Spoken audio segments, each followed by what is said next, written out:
کر دو، مار دو.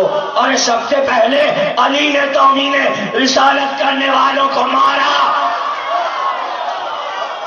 علی نے بتایا کہ مارا جائے گا، مارا جائے گا. کہا جاؤ فتح مکہ پر، کہا علی جاؤ مکے میں داخل ہو جاؤ، چھوڑ دینا سب کو، لیکن 7 نام بتا رہا ہوں، اگر خانہ کعبہ کے غلاف سے بھی لپٹ جائے علی ان کا سر اڑا دینا. اب میں آپ سے پوچھوں، آپ بہت سمجھدار ہیں ماشاءاللہ، کعبے میں قتل نہیں ہو سکتا، جائے امن ہے، اور پھر کعبے کے غلاف سے کوئی لپٹ جائے تو مارا جائے گا. تو پتہ چلا کعبے سے افضل حرمت نبی ہے جو اسے ضائع کر دے.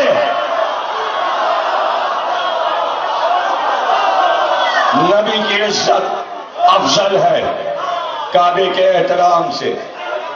وہ تو مٹی اور چونے کا مکان ہے، پیغمبر محبوب الہی ہے، کوئی توہین کرے سر اڑا دو چاہے کعبے میں ہو. اور پکڑ کے لایا گیا نبی کے سامنے اور کہا اس کی گردن اڑاؤ. اب لوگ تو حیران ہیں، اس لیے کہ سب نئے لوگ ہیں، مکے کا حال کسی کو کیا پتا، اور کہاں پہلا دن دیکھا تھا.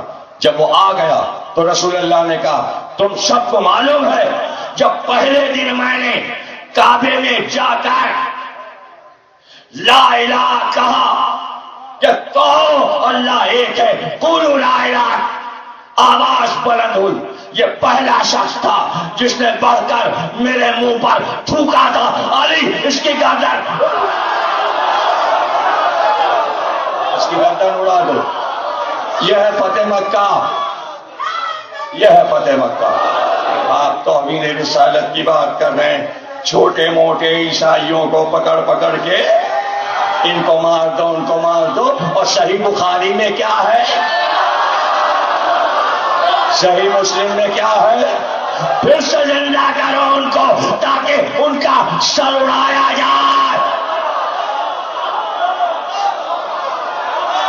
توہین رسالت بالپاس بالپاس. ہم کب سے چیخ رہے ہیں کسی محرم میں ہر سال توہین رسالت نہ ہو. آپ توہین رسالت کسے کہتے ہیں؟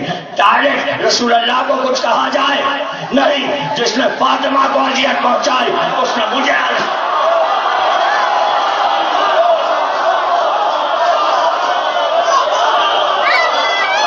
اذیت کے معنی معلوم ہے؟ حسین منی وانا من الحسین.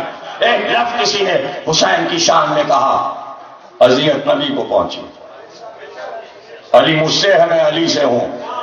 علی کے خلاف کوئی بات ہوئی، اذیت پیغمبر کو، یہ سب توہین رسالت میں آتا ہے. بل لاؤ میرے سامنے تو میں اس میں چیزیں بڑھا کے بتاؤں، یہ بھی یہ بھی یہ بھی یہ بھی، اور اس میں یہ بھی لکھو کہ صرف عیسائی یہودی نہیں، اگر کلمہ پڑھنے والا قاری قرآن بھی توہین کرے تو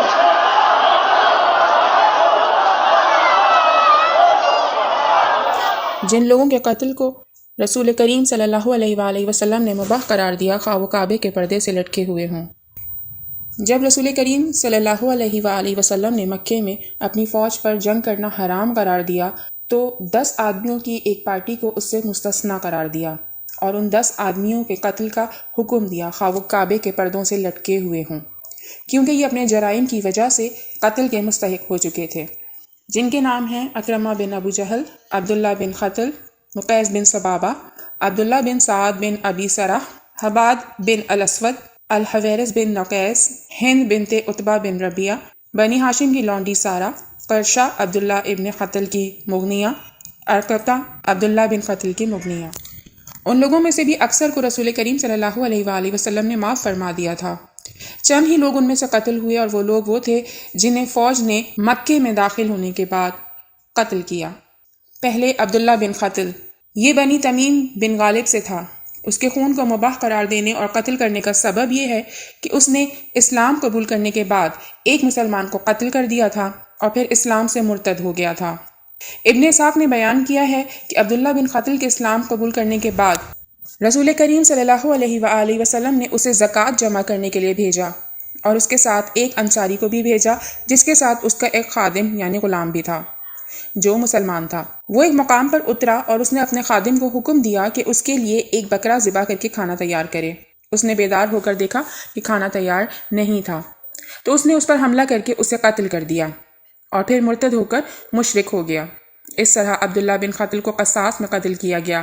پھر چونکہ وہ مرتد بھی تھا اس لیے اسلامی قانون کا فیصلہ بھی اسے قتل کرنے کا ہے کیونکہ مرتد واجب القتل ہوتا ہے۔ اس کے علاوہ عبداللہ بن قتل ان لوگوں میں شامل تھا جنہوں نے جیش نبوی صلی اللہ علیہ وآلہ وسلم کا مکے میں داخلے کے وقت مقابلہ کیا تھا۔ دوسرا الحویرث ابن طفیل، اسے حضرت علی ابن ابی طالب نے قتل کیا۔ وہ مکے کی آزادی کے دن مکے سے بھاگنے کی کوشش کر رہا تھا۔ وقدی کہتا ہے کہ الحویرث بن نفقیس حضرت نبی کریم صلی اللہ علیہ وآلہ وسلم کو ایذا پہنچایا کرتا تھا۔ آپ نے اس کے خون کو مباح قرار دے دیا۔ فتح مکہ کے روز وہ اپنے گھر میں ہی تھا اور اس نے اپنا دروازہ بند کیا ہوا تھا کہ مولا علی ابن ابی طالب اس کے متعلق دریافت کرتے ہوئے اس کے گھر پہنچے۔ انہیں بتایا گیا کہ وہ جنگل میں چلا گیا ہے۔ الحویرث کو بتایا گیا کہ اس کی تلاش ہو رہی ہے۔ مولا علی اس کے دروازے سے ایک طرف ہٹ گئے۔ الحویرث کسی دوسرے گھر بھاگنے کے ارادے سے نکلا تو مولا علی نے اس کا کام تمام کر دیا۔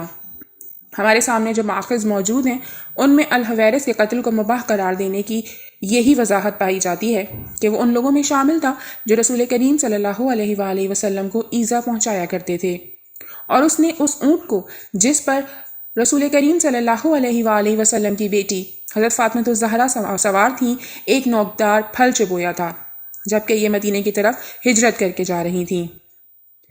تیسرے مقیس بن ثبابہ کا قتل۔ مقیس بن ثبابہ کے قتل کا حکم اس کے عمزاد نے صفا اور مروہ کے درمیان کیا۔ یہ حکم بطور قصاص کے تھا کیونکہ وہ ایک مسلمان کو قتل کر کے مرتد ہو گیا تھا۔ ابن اسحاق نے بیان کیا ہے کہ مقیس بن ثبابہ کا بھائی حشام مسلمان تھا۔